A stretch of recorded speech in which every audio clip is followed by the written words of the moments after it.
Welcome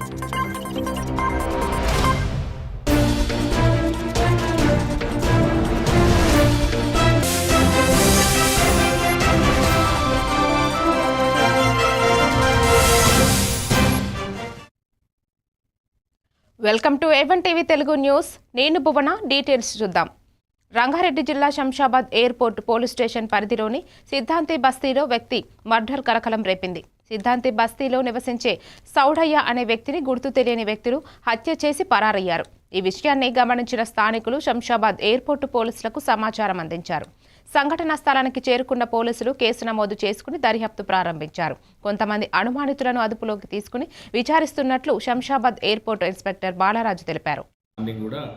సాగు చేద్దామని అనుకుని వాళ్ళు అనుకుంటే మిగతా వాళ్ళు చూసి ఈ దెబ్బలు అతనికి ఈ 4 దగ్గర తర్వాత వెనుకకు తల దగ్గర చిన్న ఇంజురీస్ తోటి బాగా బ్లీడింగ్ అయ్యి చనిపోవడంతో వాళ్ళకి అనుమానం వచ్చి మాకు ఇన్ఫర్మేషన్ ఇవ్వడం జరిగింది. దానికి సంబంధించి మేము ఆ నియర్ బై సాక్ష్యాధారాలను అవన్నీ పరిశీలించిన తర్వాత ఇది మర్డర్ కేసు నమోదు చేయడం జరిగింది. దీనికి సంబంధించి ఇనీషియల్గా ఆమె సరిగా చెప్పనందున ఆమెను కూడా విచారించినాం. నియర్ బై వాళ్ళందరినీ కూడా విచారిస్తున్నాము. దీనికి సంబంధించిన అనుమానితులను కూడా మేము వెరిఫై చేస్తున్నాం. అంటే ఈయన కొద్దిగా మెంటల్గా అది ఉన్నది. ఆయనకి ఎవరు పిల్లలు లేరు కాబట్టి వాళ్ళు ఇద్దరే ఉంటారు. వాళ్ళు అప్పుడప్పుడు వచ్చిపోయే వాళ్ళని తిట్టడము లేకపోతే అందరితో గొడవడం చేసేదని చెప్తున్నారు. విజయనగరం జిల్లా రాజం నియోజకవర్గంలో మధ్యాహ్న భోజన కార్మికుల మండల సమావేశంలో యూనియన్ గౌరవ అధ్యక్షులు సిహెచ్ రామ్మూర్తి నాయుడు మాట్లాడుతూ మధ్యాహ్న భోజన పథకాన్ని ప్రైవేటు సంస్థలకు అప్పగించే ప్రయత్నాలను రాష్ట్ర ప్రభుత్వం వెంటనే నిలిపివేయాలని డిమాండ్ చేశారు. ఒకే స్మార్ట్ కిచెన్ ఏర్పాటు చేసి వేలాది విద్యార్థులకు వాహనాల ద్వారా భోజనం పంపిణీ చేయడం అనర్థకమని, ఇది వేడి ఆహారం అందించే ప్రస్తుత విధానానికి విరుద్ధమని పేర్కొన్నారు. గతంలో ఇస్కాన్, అక్షయపాత్ర వంటి సంస్థలకు ఇచ్చిన బాధ్యతలు విఫలమైన ఉదాహరణలు ఉన్నప్పటికీ ప్రభుత్వం మళ్లీ అదే మార్గంలో సాగుతుంది తప్పిందని విమర్శించారు.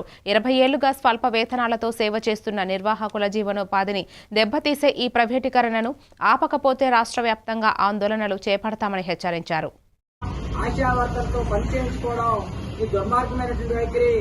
ఆశా వర్కర్లకి గత 6 సంవత్సరాలుగా ఒక పక్క వేతనాలు పెరగాలని చెప్పి ఆందోళన చేస్తుంటే మరో పక్క ప్రభుత్వం విపరీతంగా నిత్యావసర ధరలను పెంచుకుంటూ పోతూ ఇస్తున్న వేతనాలకి వస్తున్నటువంటి జీతానికి ఎక్కడా పొంతలేని పరిస్థితి ఉంది. ఇవాళ ఆశా వర్కర్లు ప్రజలకి సేవ చేయడంలో ముందు వరుసలో ఉంటున్నారు. అటువంటి ఆశా వర్కర్లకి కేంద్ర రాష్ట్ర ప్రభుత్వాలు ఉద్యోగ భద్రత కల్పించి వాళ్ళకి కనీస వేతనాలు ఇవ్వాల్సిన బాధ్యత ఈ ప్రభుత్వాల మీద ఉందని చెప్పి మేము అడుగుతున్నాం. ఆశా వర్కర్ ఈవేళ కరోనా కాలంలో తమ ప్రాణాలు అనేక దగ్గరలా త్యాగం చేసి ప్రజలకు సేవ చేసిన పరిస్థితి ఉంది. ఆశా వర్కర్ని ఈవేళ అన్ని రకాల పనులకి కూడా ఉపయోగిస్తున్న పరిస్థితి ఉంది. ఈవేళ పనిభారం విపరీతంగా పెరిగిపోతుంది. ఆశా వర్కర్లు సమస్యల మీద కేంద్ర రాష్ట్ర ప్రభుత్వాలు ఎన్ని చెప్పినా కూడా పట్టించుకునే పరిస్థితి లేదు. ఇటువంటి పరిస్థితుల్లో భీమిలి నియోజకవర్గం తగరపు వలస 2వ వార్డులోని రైతు బజార్ వద్ద మాజీ సీఎం వైఎస్ జగన్ ఆదేశాలతో నియోజకవర్గ సమన్వయకర్త మజ్జి శ్రీనివాసరావు పిలుపుపై వైసీపీ మహిళా విభాగం అధ్యక్షురాలు డబ్బిరు ప్రశాంతి పట్నాయక్ ప్రజల నుండి మెడికల్ కాలేజీలను ప్రైవేటు వ్యక్తులకు అప్పగించే ప్రయత్నాలను ప్రభుత్వం ఆపాలి అనే కోటి సంతకాల కార్యక్రమంలో సంతకాలు సేకరించారు. ప్రభుత్వం మెడికల్ కళాశాలలు ప్రైవేటీకరించబడితే పేద మరియు మధ్యతరగతి విద్యార్థులకు ఉన్నత విద్య అందని ద్రాక్షై వారి భవిష్యత్తు ప్రమాదంలో పడుతుందని ఆమె ప్రజలకు సూచించారు.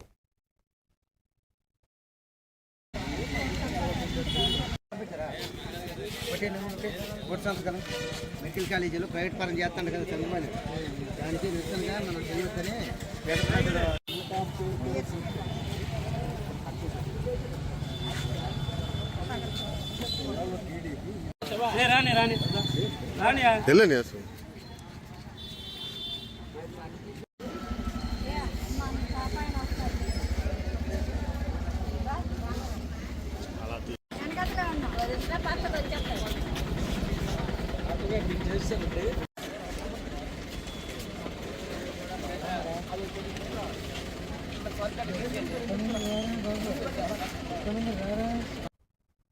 ప్రపంచ ఎయిడ్స్ దినోత్సవం సందర్భంగా కనగిరి డిప్యూటీ డిఎంహెచ్ఓ డాక్టర్ సృజన మాట్లాడుతూ ఎయిడ్స్ నిర్మూలనలో ప్రతి ఒక్కరూ తమ వంతు పాత్ర పోషించాలని ఆహ్వానించారు. మున్సిపల్ చైర్మన్ న్యాయవాది షేక్ అబ్దుల్లా గఫర్ ఎయిడ్స్ బాధితులపై వివక్ష చూపకూడదని సూచించారు. ఈ కార్యక్రమంలో good health foundation director Mandru Ramesh Babu, 6 మండలాల ఆశా కార్యకర్తలు మరియు స్థానిక ప్రజలు పాల్గొన్నారు.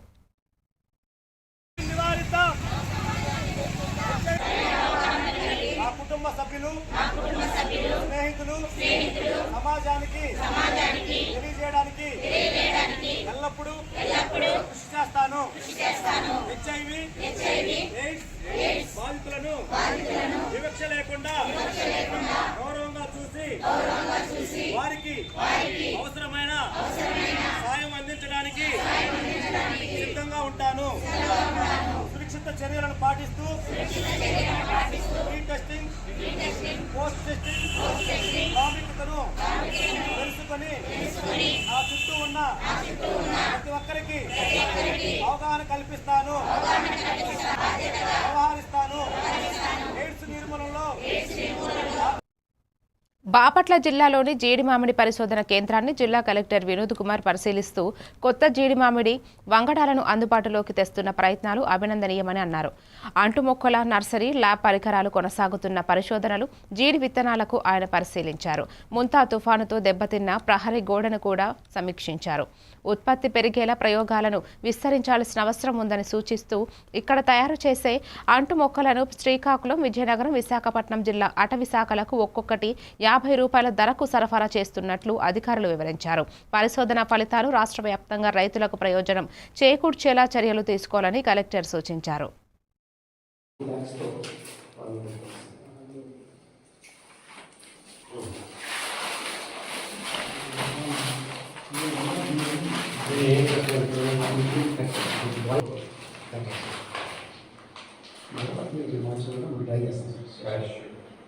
ఇక్కడ క్యాష్యూ ఎక్కువ పండుతారా? ఇక్కడ రైతుల దగ్గర ఏముంటారు? ఇక్కడ బాగా చాలా ఉంటుంది. గవర్నమెంట్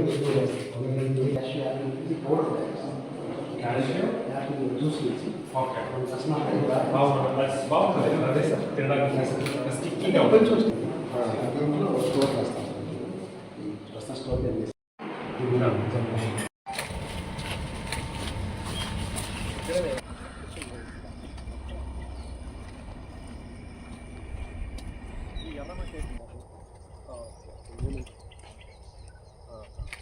అదంతా మీది సరిహద్దు సమస్య సరిపోయిందా? అయిపోయింది సార్.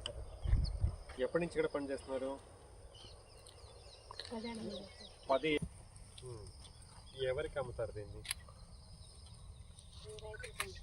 రైతులు. వాళ్ళు ఇక్కడికి వచ్చి ఎట్లా కొంటారు? ఇక్కడ పే చేస్తారు. ఏం చేస్తారు?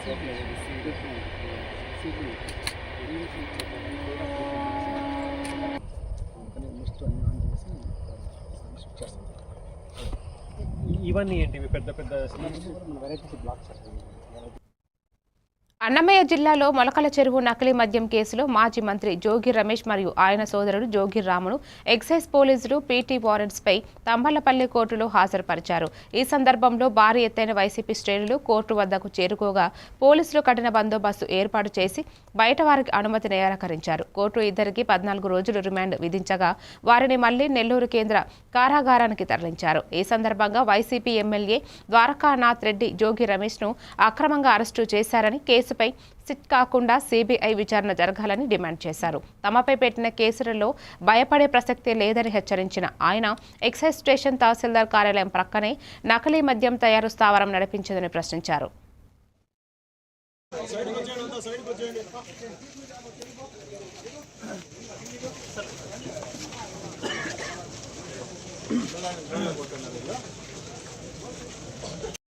సంతోషపడాలన్నా అర్థం కాని విషయం. ఆయన ఫస్టే చెప్పినాడు సిబిఐకి ఇయ్యండి అని 10 సార్లు చెప్పినాడు, 20 సార్లు చెప్పినాడు. అయినా కానీ కక్షపూరితంగా కేసు పెట్టి తమ్మలపల్లికి తీసుకురావడం అనేది ఇంకా దారుణమైన విషయం. చాలా సంతోషిస్తున్నాం. మా ఊరికి రమేష్ గారు వస్తున్నారు తమ్మలపల్లికి అని కూడా. ఇవన్నీ కూడా ఎవరు ఊరికే నిద్రపోరు, ఊరికే ఉన్నేరు. మీరు ఇబ్బందులు పడేదాని కోసం చేసింది తప్పితే ఏదన్నా నిజం ముందు చూపిస్తారా? ఎన్ని చెప్పినాడు ఆయన? గుడికాడికి వస్తావా యాడికి వస్తావా అంటే కూడా రాలేకపోయినావు. మీరు ఎవరు కానీ రాలేకపోయినారు, చెప్పలేకపోయినారు. ఆయన పోయినాడు కనకదమ్మ దగ్గర చెప్పేసి వచ్చినారు, దానికి లేదు. కేసు పెట్టి లోపలేసి ఏమైతే ఉంది ఆయన. కడప జిల్లా బద్వేల్లో మున్సిపల్ కార్మికుల సమస్యల పరిష్కారానికి యూనియన్ రాష్ట్ర కమిటీ పిలుపు మేరకు సిఐటియుకి చెందిన municipal workers and employees union పట్టణ కమిటీ మున్సిపల్ కమిషనర్ వినతి పత్రం సమర్పించింది. రాష్ట్ర ప్రభుత్వం 12వ పీఆర్సీ అమలు చేసే కార్మికుల వేతనాలు పెంచాలని జిల్లా అధ్యక్షుడు కె నాగేంద్రబాబు డిమాండ్ చేశారు. 2023 నుంచి 2024లో జరిగిన సమ్మెలో ప్రభుత్వం అంగీకరించిన రిటైర్మెంట్ బెనిఫిట్స్, ఎక్స్గ్రేషియా పెంపు, దహన సంస్కార నిధి పెంపు, వయోపరిమితి 62 ఏళ్లకు పెంపు వంటి అంశాలపై వెంటనే జీవోలు జారీ చేయాలని కోరారు. పట్టణ విస్తీర్ణం, జనాభా పెరుగుతున్న నేపథ్యంలో కార్మికుల సంఖ్యను పెంచడంతో పాటు చట్టబద్ధ సెలవులు, రక్షణ పరికరాలు, భద్రతా సౌకర్యాలు సమయానికి అందించాలని ప్రభుత్వం స్పందించాలి అని పేర్కొన్నారు. ఈ కార్యక్రమంలో డివైఎఫ్ఐ జిల్లా అధ్యక్షులు ముడియం చిన్ని, పట్టణ అధ్యక్ష కార్యదర్శులు షేక్ మస్తాన్ షరీఫ్, షేక్ ఆదిల్ తదితరులు పాల్గొన్నారు. 12వ వేతన సిఫార్సు సంఘం ఏర్పాటు చేసి వేతనాలు పెంచాల్సినటువంటి అవసరం ఉన్నప్పటికీ దానిపైన అతిగతి లేకుండా ఈ ప్రభుత్వం వ్యవహరిస్తున్నటువంటి పరిస్థితి ఉంది. కాబట్టి ప్రధానంగా 12వ పీఆర్సీ కమిటీని అమలు చేయాలని చెప్పేసి, అట్లాగే కార్మికులకు వేతనాలు పెంచాలని, అట్లాగే గత జూలైలో ఇంజనీరింగ్ కార్మికుల వేతనాల పెంపు కోసం జరిగినటువంటి సమ్మె కాలాన్ని 10 దినాలుగా గుర్తిస్తూ వేతనాన్ని చెల్లిస్తామని ఆ రోజు అంగీకరించారు. ఆ సమ్మె కాలానికి సంబంధించినటువంటి వేతనాన్ని ఇచ్చేదానికి జీవోలు జారీ చేయాలని, అట్లాగే 2023 డిసెంబర్ 26 నుంచి 2024 జనవరి 11వ తేదీ వరకు రాష్ట్ర వ్యాప్తంగా జరిగినటువంటి 17 రోజుల సమ్మె సందర్భంగా ఆనాడు మంత్రివర్గం కార్మిక సంఘ నాయకులతో చర్చించి దాన సంస్కారాల నిధిని 15,000 నుంచి 20,000కి పెంచుతామన్నారు. అట్లాగే రిటైర్మెంట్ అయినటువంటి కార్మికులకి 10 సంవత్సరాలు సర్వీస్ ఉన్నటువంటి వాళ్ళకి 75,000 రూపాయలు పారితోషికం ఇస్తామన్నారు. 10 సంవత్సరాలు పైన సర్వీస్ ఉన్నటువంటి ప్రతి సంవత్సరానికి 2,000 చొప్పున నిధి ఇస్తామన్నారు. అట్లాగే చనిపోయినటువంటి కార్మికులకి, సిక్కులో ఉన్నటువంటి కార్మికులకి. నారాయణపేట జిల్లా గ్రామ పంచాయతీలో జోరుగా నామినేషన్లు సాగుతున్నాయి. పోటాపోటీగా అభ్యర్థులు నామినేషన్లు వేస్తున్నారు. ఎక్కువగా యువకులు పోటీల్లో ఉండటం గమనార్హం. అభివృద్ధి చెందాలి అంటే యువతకి మాత్రమే సాధ్యమని గ్రామంలోని యువకులు పెద్ద ఎత్తున రాజకీయాల్లోకి వస్తున్నారు. అందులో భాగంగానే నేడు జాజాపూర్ గ్రామ సర్పంచ్ అభ్యర్థిగా సంగీత అనే ఎంబీఏ చదువుతున్న యువకురాలు నామినేషన్ దాఖలు చేసింది. అప్పిరెడ్డిపల్లి గ్రామ సర్పంచ్ అభ్యర్థిగా మొట్టమొదటిసారి రాజకీయాల్లోకి వచ్చిన గవినొల్ల సంజీవ్ రెడ్డి నామినేషన్ వేయడం జరిగింది. యువకుల ప్రోద్బలంతో ముందుకు రావడం జరిగింది అన్నారు. సంజీవ్ రెడ్డి అందరి సహకారంతో గ్రామ అభివృద్ధి చేసుకుంటామన్నారు. గ్రామ అభివృద్ధి విద్యకు కృషి చేస్తాను. ముఖ్యంగా యూత్ని డెవలప్మెంట్ కార్యక్రమంలో నిమగ్నం చేస్తూ అప్రెడిపల్లె అభివృద్ధి కొరకే అప్రెడిపల్లె గ్రామం నుంచి గవినొల్ల సంజీవ్ సన్ ఆఫ్ చుక్కన్న గారు నిలబడడం జరిగింది. యువతతో పాటు ఇప్పుడు ఎవరో కాదు, యువత ముందుకొచ్చి మా యువతకు బాగా వెన్నుదండి ఉంటాడని చెప్పేసి ఎల్లవేళలా సపోర్ట్ ఉంటాడని, అభివృద్ధికి పాటుపడతాడు, ప్రతి చిన్న కార్యక్రమానికి వస్తాడు, అభివృద్ధికి పాటుపడతాడు, నిస్వార్థపరుడు, ఎటువంటి స్వార్థం లేకుండా తనకంటూ లేకుండా గ్రామానికి సేవ చేయడానికి ఉన్నాడు. కాబట్టి ఈ వ్యక్తిని గవినొల్ల సంజీవ్ అనే వ్యక్తిని మేము అందరం యువకులమే కలిసి బలపరిచినాం. ఈ వ్యక్తికి ప్రతి ఒక్కరు మా గ్రామంలో ఎవరైనా ఎక్కడైనా బయట తెలిసిన వాళ్ళు రిలేషన్ ఉన్న సోషల్ మీడియా ద్వారా ఉన్న గిట ఒక యువకులకు ఇవ్వాలి. కాబట్టి నేను ఒక యువకునే కాబట్టి యువకునే చెప్తుండే, అభివృద్ధి ఏందో చేసి చూపిస్తాం, మాకు ఓటు వేయండి, మమ్మల్ని నమ్మి ఓటు వేయండి, మేము అభివృద్ధి ఏందో చేసి చూపిస్తాం. ఉద్దరులాగా అందరిలాగా గప్పాలేం చెప్పాం. మేము గప్పాలు చెప్పకుండా అభివృద్ధి ఏందో అభివృద్ధి చేసి చూపిస్తాం. మేము యువత ఇప్పుడు మా గ్రామంలో అప్రెడిపల్లి గ్రామంలో యువత ప్రోత్సాహంతో మొట్టమొదటిసారిగా మేము ఎలక్షన్ కండక్ట్ చేయడం జరిగింది. అందులో భాగంగా అప్రెడిపల్లి గ్రామ ప్రజలకు నమస్కారాలు. అప్రెడిపల్లి గ్రామ ప్రజలకు నమస్కారాలు. నేను గవినొల్ల సంజీవ్ అనే నేను మొట్టమొదటిగా సర్పంచ్ అభ్యర్థిగా పోటీ చేస్తున్నాను. నాకు 6 నిమిషాలు కృషి చేస్తాను. గ్రామ ప్రజలు అందరూ నాకు ఓటేసి గెలిపించాలని కోరుచున్నాను. తూర్పు గోదావరిలో గోకవరం పంచాయతీ జాతీయ స్థాయిలో ₹1,00,00,000 నజరానాకు ఎంపిక కావడంతో ప్రత్యేక సమావేశం నిర్వహించి విధి విధానాలను ప్రకటించారు. మహిళా స్నేహపూర్వక పంచాయతీగా ఎంపికైన గోకవరం పంచాయతీని పరిశీలించేందుకు national institute of rural development ప్రతినిధులు 53 సూచికలకు సమీక్షించనున్నట్లు తెలిపారు. మహిళా శక్తి, విద్య, వైద్య, ఆరోగ్య సేవలు, పారిశుద్ధ్యం, బాలికల సంరక్షణపై సమగ్ర వివరాలు సేకరించి ప్రతి 3 నెలలకు ఆన్లైన్లో అప్లోడ్ చేయాల్సి ఉంటుందని పేర్కొన్నారు. ఈ సమావేశంలో సర్పంచ్ కుమరం శ్రావణి బుజ్జి, డిప్యూటీ ఎంపీడీఓ భీమేశ్వరి, ఎన్డీఓ ప్రతినిధి బత్తిన రామకృష్ణ, డ్వాక్రా మహిళలు, వైద్య ఆరోగ్య మరియు సచివాలయ సిబ్బంది పాల్గొన్నారు. ఏకైక పంచాయతీ ఇది. ఈ పంచాయతీకి సంబంధించినటువంటి ప్రతి క్వార్టర్కి కూడాను మనం పంచాయతీ అడ్వాన్స్మెంట్ ఇండెక్స్ 2.0 వెర్షన్లో డేటాని అప్లోడ్ చేయవలసి ఉంటుంది. దాంట్లో 53 డేటా పాయింట్స్ ఉంటాయి.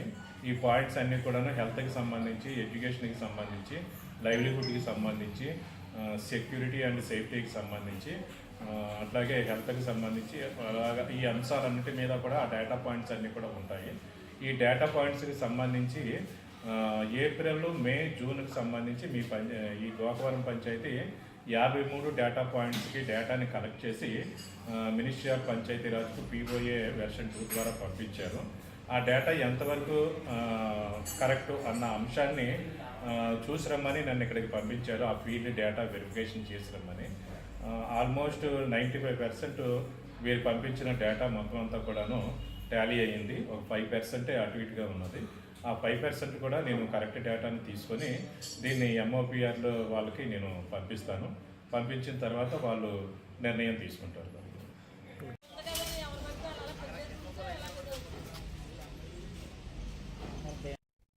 మరిన్ని డీటెయిల్స్తో మళ్ళీ కలుద్దాం. Keep watching A1 TV Telugu news.